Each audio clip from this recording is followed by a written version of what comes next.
இப்போ இந்த all India பார் எக்ஸாமினேஷனை பொறுத்த வரைக்கும் எப்படி ரெஜிஸ்ட்ரேஷன் பண்றது, எப்படி அப்ளை பண்றதுங்கிறத நம்ம பார்க்கலாம்.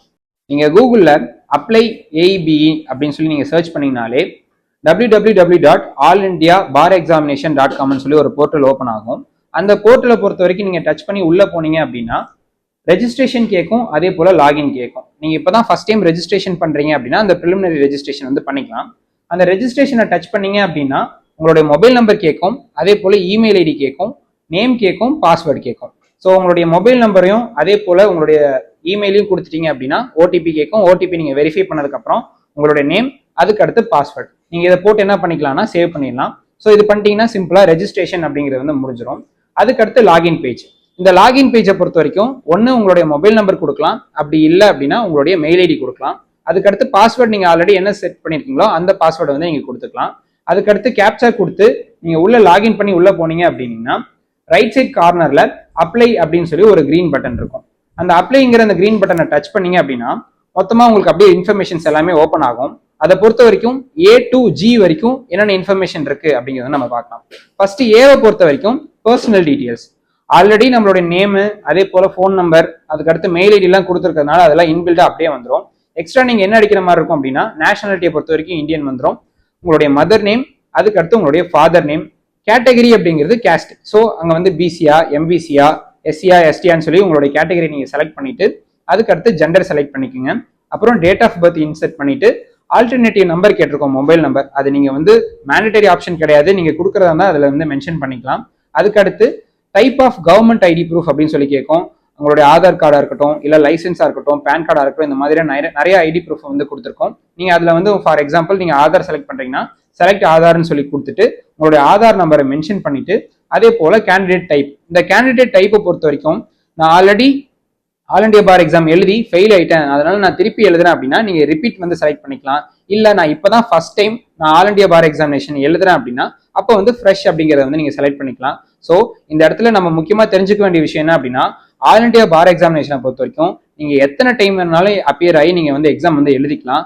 பட் மேண்டட்டரியா நம்ம என்ன பண்ணி ஆகணும்னா இது வந்து பாஸ் ஆகணும். ஸோ 2 வருஷத்துக்குள்ள நீங்க என்ன ஆகணும் அப்படின்னா கட்டாயமா இந்த எக்ஸாமுக்கு வந்து அப்பியர் ஆகி அதுல நீங்க பாஸும் ஆயிருக்கணும். ஸோ ஃப்ரெஷ்ஷாக இருந்தால் ஃப்ரெஷ் கொடுத்துக்குங்க, இல்லை ரிப்பீட் அப்படின்னா இந்த ரிப்பீட்டை வந்து செலக்ட் பண்ணிட்டு அதுக்கடுத்து கேண்டிடேட் வந்து நீங்க ஆல்ரெடி என்ரோல் பண்ணிருக்கீங்க, ஒரு ஸ்டேட் பார் கவுன்சில் என்ரோல் பண்ணிருக்கீங்க அப்படின்னா நீங்க எஸ் கொடுத்து உங்களுடைய என்ரோல்மெண்ட் நம்பர், அதுக்கப்புறம் எந்த பார் கவுன்சில வந்து நீங்க ஸ்டேட் பார் கவுன்சில் என்ரோல் பண்ணிருக்கீங்கன்னு சொல்லி அந்த டீடைல்ஸ் எல்லாமே நீங்க கொடுத்து ஃபில் பண்ணிக்கலாம்.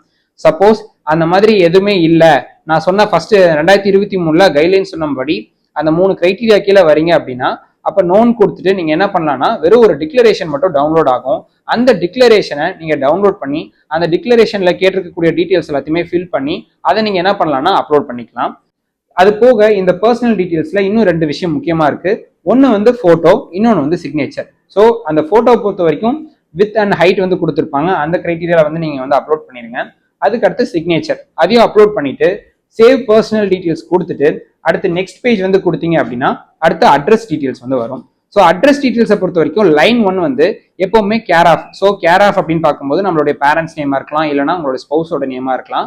அப்போ கேர் ஆஃப்ல வந்து அந்த டீடைல்ஸை வந்து இன்புட் கொடுத்துட்டு அதுக்கு அடுத்து அட்ரஸ் லைன் 2ல வந்து உங்களுடைய பில்டிங்கா இருக்கட்டும், டோர் நம்பரா இருக்கட்டும், அதே போல அடுத்து வந்து ஸ்ட்ரீட் நேமை கொடுத்துட்டு நியரஸ்ட் ரயில்வே ஸ்டேஷன், உங்களுடைய இருக்கக்கூடிய இடத்துல இருந்து நியரஸ்ட் ரயில்வே ஸ்டேஷன் எங்க இருக்கோ அந்த ரயில்வே ஸ்டேஷனை வந்து மென்ஷன் பண்ணிட்டு அதுக்கடுத்து locality, state, district, taluk, village, pincode இது எல்லாத்தையுமே வந்து நீங்க டீடைல்ஸ் எல்லாம் ஃபில் பண்ணிருங்க. அதுக்கடுத்து உங்களுடைய பெர்மனன்ட் அட்ரஸ் தான் பிரசன்ட் அட்ரஸா இருந்துச்சு அப்படின்னா மேல சேம் அஸ் பெர்மனன்ட் அட்ரஸ் அப்படின்னு சொல்லியிருக்கோம், அதை மட்டும் நீங்க கிளிக் பண்ணினாலே போதும், அந்த இன்புட் எல்லாமே இங்கேயும் வந்து காப்பி ஆயிரும். அதுக்கடுத்து இதையும் நீங்க சேவ் அண்ட் நெக்ஸ்ட் வந்து கொடுத்துடலாம். மூணாவதா எஜுகேஷனல் டீடைல்ஸ். ஸோ எஜுகேஷனல் டீடைல்ஸை பொறுத்த வரைக்கும் நீங்க வந்து 10th எந்த ஸ்கூல்ல படிச்சீங்க, அதே போல அது என்ன போர்டு, அதுக்கடுத்து என்னென்ன மெயின் சப்ஜெக்ட்ஸ் வந்து இருந்துச்சு, ரிசல்ட்டோட டைப்பை பொறுத்த வரைக்கும் பெர்சன்டேஜா, இல்ல டோட்டல் மார்க்ஸா, இல்ல சிஜிபிஏவா, இல்ல கிரேட்ஸா அப்படிங்கிறதெல்லாம் வந்து கொடுத்துருக்கோம். ஸோ அதுக்கேற்ற மாதிரி நீங்க பெர்சன்டேஜ் செலக்ட் பண்ணிட்டு எவ்வளவு பெர்சன்டேஜ் வாங்கியிருக்கீங்கன்னு சொல்லிட்டு அதே போல பாசிங் இயர் வந்து எந்த இயர் வந்து நீங்க பாஸ் பண்ணிருக்கீங்களோ அந்த இயரை வந்து மென்ஷன் பண்ணிருங்க. இதே போலதான் 10th எப்படி ஃபில் பண்ணமோ அதே போல 12th ஸ்கூலோட நேமு, போர்டு, அதுக்கப்புறம் சப்ஜெக்ட்ஸ், அதே போல ரிசல்ட் டைப் எல்லாமே வந்து மென்ஷன் பண்ணிடணும். அதுக்கடுத்து நீங்க டிப்ளமோ படிச்சிருந்தீங்க அப்படின்னா அந்த டிப்ளமோ டீடைல்ஸ் வந்து இன்புட் பண்ணுங்க. அப்படி இல்லை அப்படின்னா நீங்க டைரக்டா அடுத்து என்ன பண்ணிடலாம்னா எல்எல்பி குவாலிஃபிகேஷன் போயிடலாம். LLB குவாலிஃபிகேஷனை பொறுத்த வரைக்கும் நேம் ஆஃப் டிகிரி நீங்க 3 இயர்ஸ் கோர்ஸ் படிச்சிருந்தீங்கன்னா 3 இயர்ஸ் மென்ஷன் பண்ணுங்க. இல்ல 5 இயர்ஸ்னா 5 இயர்ஸ் இன்டிகிரேட்டட் LLB டச் பண்ணிட்டு உங்களுடைய லா காலேஜ் எந்த காலேஜ்ல படிச்சீங்கன்னா அந்த காலேஜோட டீடைல்ஸ், அதுக்கப்புறம் அது எந்த யூனிவர்சிட்டி கீழே வருதோ அந்த யூனிவர்சிட்டியோட டீடைல்ஸ், அதுக்கடுத்து பாசிங் ரிசல்ட். ஸோ ரிசல்ட்டை பொறுத்த வரைக்கும் பாஸ்னா பாஸ் போடுங்க, அதுக்கடுத்து பர்சன்டேஜ், அதுக்கடுத்து அதுல வந்து கிரேட் இல்லைன்னா பர்சன்டேஜ் என்ன வாங்கியிருக்கீங்கிறத போடணும். டிவிஷனை பொறுத்த வரைக்கும் நீங்க ஃபர்ஸ்ட் கிளாஸா செகண்ட் கிளாஸா அப்படின்னு சொல்லி எந்த டிவிஷன் வந்திருக்கீங்களோ அந்த டிவிஷனை செலக்ட் பண்ணிட்டு இயர் ஆஃப் பாசிங் வந்து எந்த இயர்ல நீங்க வந்து முடிச்சிருக்கீங்களோ அந்த இயரை வந்து செலக்ட் பண்ணிக்கோங்க. இது போக சில பேர் வந்து யூஜியும் தனியா பிஜியும் வந்து படிச்சிருந்திருக்கலாம். அப்படி யூஜியும் பிஜியும் வேற யாராவது படிச்சிருக்கீங்க அப்படின்னா அந்த சிச்சுவேஷன்ல அந்த டீட்டெயில்ஸும் நீங்க என்ன பண்ணிக்கலாம்னா அதுல கேட்டிருக்க மாதிரி அதுலயும் வந்து நீங்க இன்புட் பண்ணி அதை வந்து டீட்டெயில்ஸ் வந்து ஃபில் பண்ணிக்கோங்க. ஓகே, அடுத்து சேவ் அண்ட் நெக்ஸ்ட் வந்து கொடுத்தீங்க அப்படின்னா அடுத்த பேஜ் வந்து ஓப்பன் ஆகும். Examination details. ஸோ இந்த எக்ஸாமினேஷன் டீடைல்ஸை பொறுத்த வரைக்கும் நம்ம எழுதக்கூடிய எக்ஸாம் வந்து AIBE 21 அப்படின்னு இருக்கும். அதுக்கு அடுத்து லாங்குவேஜை பொறுத்த வரைக்கும் அஃபிஷியல் லாங்குவேஜும் இருக்கு, அது போக ரீஜனல் லாங்குவேஜும் இருக்கு.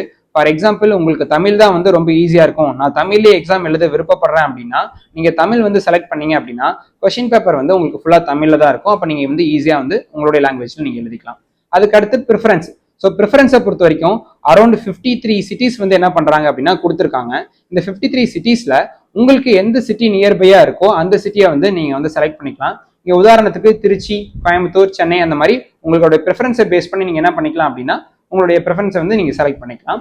அதுக்கடுத்து சேவ் அண்ட் நெக்ஸ்ட் வந்து கொடுத்துட்டீங்க அப்படின்னா அதுக்கடுத்து மேண்டட்டரி டாக்குமெண்ட்ஸ் அப்லோட் அப்படின்னு சொல்லி அடுத்த பேஜ் வந்து ஓப்பன் ஆகும். ஸோ அதை பொறுத்த வரைக்கும் உங்களுடைய 10th சர்டிஃபிகேட்டா இருக்கட்டும், அதே போல 12th சர்டிஃபிகேட்டா இருக்கட்டும், உங்களோட டிகிரி மார்க் ஷீட்டா இருக்கட்டும், அதே போல LLB நீங்க வந்து எல்லா செமஸ்டர்லயும் வாங்கியிருக்கக்கூடிய விஷயம் அது வந்து கன்சாலிடேட்டட் மார்க் ஷீட்னு சொல்லுவாங்க. இல்ல நான் வந்து அந்த 2023 கைட்லைன்ஸ் படி வரக்கூடிய ஸ்டூடெண்டா இருக்கேன் அப்படின்னா அப்போ உங்களோட 9 செமஸ்டர்னா 9 செமஸ்டர் வரைக்கும் இல்ல 5 செமஸ்டர்ஸ் வரைக்கும் இருக்குன்னா அந்த 5 செமஸ்டர்ஸோட மார்க் ஷீட் எல்லாத்தையுமே நீங்க என்ன பண்ணணும் அப்படின்னா அப்லோட் பண்ணணும். அதுக்கடுத்து அண்டர்டேக்கிங் ஃபார்ம். ஸோ அந்த அண்டர்டேக்கிங் ஃபார்மும் வந்து யாரெல்லாம் ஸ்டேட் பார் கவுன்சிலில் என்ரோல் பண்ணாமல் இருக்காங்களோ அப்போ அவங்களாம் வந்து இந்த அண்டர்டேக்கிங் ஃபார்மும் நீங்கள் என்ன பண்ணணும்னா பிரிண்ட் அவுட் எடுத்து அதில் இருக்கக்கூடிய டீட்டெயில்ஸ்லாம் ஃபில் பண்ணி நம்ம அப்லோட் பண்ணணும். அது அப்புறம் கடைசியாக வந்து பார்த்தீங்க அப்படின்னா கேட்டகரி சர்டிஃபிகேட் வந்து SC ST அது OBC எல்லாம் கொடுத்துருப்பாங்க. ஸோ அதை பொறுத்த வரைக்கும் ஃபீஸ் கன்செஷனுக்காகவும் வந்து இந்த கேட்டகரிஸ் வந்து மென்ஷன் பண்ணுறாங்க. அதனால அந்த கேஸ்ட் சர்டிஃபிகேட்டும் நீங்கள் என்ன பண்ணிக்கலாம்னா அப்லோட் பண்ணிக்கலாம். இதில் முக்கியமாக நம்ம பார்க்கக்கூடிய விஷயம் என்ன அப்படின்னா இந்த அப்லோட் பண்ணக்கூடிய எல்லா டாக்குமெண்ட்ஸுமே 600 MB-க்குள்ளதான் இருக்கணும். சப்போஸ் அந்த ஃபைல் வந்து 600 MB-க்கு மேல இருக்கு அப்படின்னா அப்லோட் ஆகாது. அதனால நீங்க அப்லோட் பண்ணக்கூடிய டாக்குமெண்ட்ஸ் 600 MB-க்குள்ள இருக்கா அப்படிங்கறத மட்டும் ஒன்ஸ் செக் பண்ணிக்கோங்க. ஸோ அடுத்த கிரைட்டீரியா பொறுத்த வரைக்கும் டிக்ளரேஷன் தான். இதை ஓப்பன் பண்ணதுக்கு அப்புறமா உங்களுடைய அப்ளிகேஷன் மொத்தமா வந்துடும். எல்லா டீட்டெயில்ஸ் நீங்க என்னென்னலாம் கொடுத்துருக்கீங்களோ அது எல்லாமே இன்புட் வந்துடும். வந்ததுக்கு அப்புறம் எல்லாம் கரெக்டாக தான் கொடுத்துருக்காமான்னு ஒன்ஸ் கிராஸ் செக் பண்ணிட்டு அந்த டிக்ளரேஷனை வந்து நீங்க டச் பண்ணி சப்மிட் ஃபார்ம் அப்படின்னு சொல்லி சப்மிட் அப்ளிகேஷன் சொல்லி கொடுத்துட்டீங்க அப்படின்னா அதுக்கடுத்து பேமெண்ட் போர்ட்டல் வந்து ஓப்பன் ஆகும். பேமெண்ட்டை பொறுத்த வரைக்கும் பொதுவாக OBC எல்லாருக்குமே வந்து 3500 rupees வந்து வரும். SC ST-க்கு மட்டும் கன்செஷன் இருக்கு, 2500 வந்து அவங்க பே பண்ற மாதிரி இருக்கும். ஸோ இந்த பேமெண்ட்டை பொறுத்த வரைக்கும் நீங்க வந்து கேட்வே ஓப்பன் பண்ணி நீங்க வந்து QR-ல வந்து ஸ்கேன் பண்ணி பே பண்ணாலும் சரி, இல்ல நீங்க வந்து கார்டு மூலியமா பே பண்ணாலும் சரி, பேமெண்ட் பண்ணி முடிச்சிட்டீங்க அப்படின்னா அதுக்கு அடுத்து ஃபைனலாக வந்து உங்களோட அப்ளிகேஷன் வந்து ஆட்டோமேட்டிக்காக டவுன்லோட் ஆயிரும். நீங்கள் இதை வந்து உங்களுடைய லாகின் பேஜ் திருப்பி வந்து இந்த AIB போர்ட்டல்லே வந்து உங்களுடைய லாகின் ஐடியும் பாஸ்வேர்டும் கொடுத்து இன்புட் பண்ணி உள்ளே போனீங்க அப்படின்னா அதில் வந்து டவுன்லோட் அப்ளிகேஷன் வந்து நீங்கள் கொடுத்துக்கலாம். ஸோ அதில் வந்து அக்னாலஜ்மெண்ட் அப்படிங்கிற மென்ஷன் ஆயிருக்கும். அந்த அக்னாலஜ்மெண்ட் டச் பண்ணீங்க அப்படின்னா உங்களோட அப்ளிகேஷன் வந்து ஓப்பன் ஆயிரும். ஸோ 30 ஏப்ரல் வரைக்கும் இந்த எக்ஸாம் வந்து அப்ளிகேஷன் டேட் வந்து ஓப்பன் ஆயிருக்கும். அதே போல் May 1 வரைக்கும் நீங்கள் பேமெண்ட் வந்து பண்ணிக்கலாம். 3rd May வந்து சப்போஸ் ஏதாவது ஒரு கரெக்ஷன் இருக்கு உங்களோட அப்ளிகேஷன் ஃபார்ம்ல அப்படின்னா 3rd May நீங்க என்ன பண்ணிக்கலாம்னா அந்த கரெக்ஷன்ஸ் வந்து மேக் பண்ணிக்கலாம். உங்களோட அட்மிட் கார்டை பொறுத்த வரைக்கும் May 22 வந்து அட்மிட் கார்டை வந்து டவுன்லோட் பண்ணிக்கலாம். எக்ஸாம் வந்து 7th June வந்து நடக்கும். இந்த AIB சிலபஸ் பத்தி உங்களுக்கு ஏதாவது டவுட்ஸ் இருக்கு அப்படின்னா கமெண்ட் பண்ணுங்க, நான் அதை பத்தி தனியா ஒரு வீடியோ போடுறேன். எக்ஸாம்ஸ் எழுதக்கூடிய அனைத்து கேண்டிடேட்ஸ்க்கும் என்னுடைய வாழ்த்துக்கள். நன்றி.